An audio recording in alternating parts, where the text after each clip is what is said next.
బడ్డీ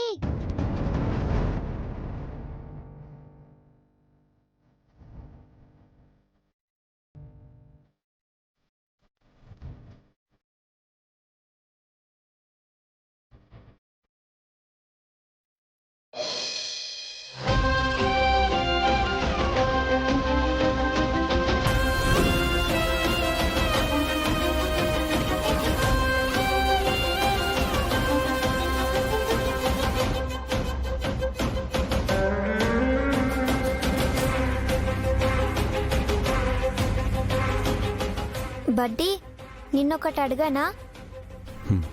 నువ్వు ప్రేమగా మాట్లాడతావు, ధైర్యం చెప్తావు, కానీ ఎప్పుడు నవ్వవే. ఇందాక నా ఫ్రెండ్ అని చెప్పానే, ఆ అక్క ఏం చెప్తుందో తెలుసా? మనకి ఇష్టమైన వాళ్ళ నవ్వు చూస్తే మనకెంత బాధున్నా భయం ఉన్నా అంతా పోతుందంట. నాకు నువ్వు నవ్వితే చూడాలనుంది. ఒక్కసారి నవ్వవా బడ్డీ?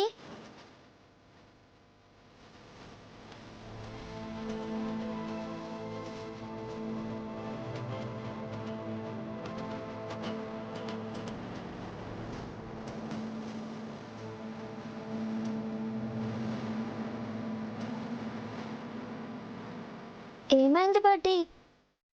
నేనేమైనా తప్పుగా మాట్లాడానా? సారీ బడ్డీ. ఏం లేదు బడ్డీ,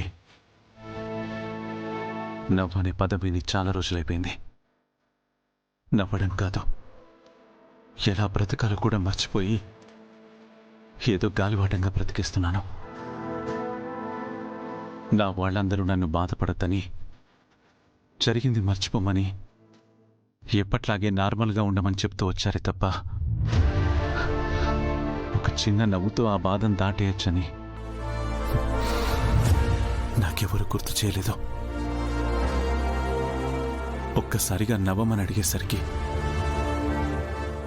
నా మనసంతా తేలికైపోయినట్టు అనిపించింది. థ్యాంక్ యూ బడ్డీ. ఏంటో బడ్డీ, నువ్వేం మాట్లాడుతున్నావో నాకు అర్థం కావట్లేదు. నేను నవ్వమంటే నువ్వు ఏదేదో చెప్తున్నావు. ఐడియా, నేను ఏడిస్తే చింటూ బబ్లు ఏం చేస్తారో తెలుసా?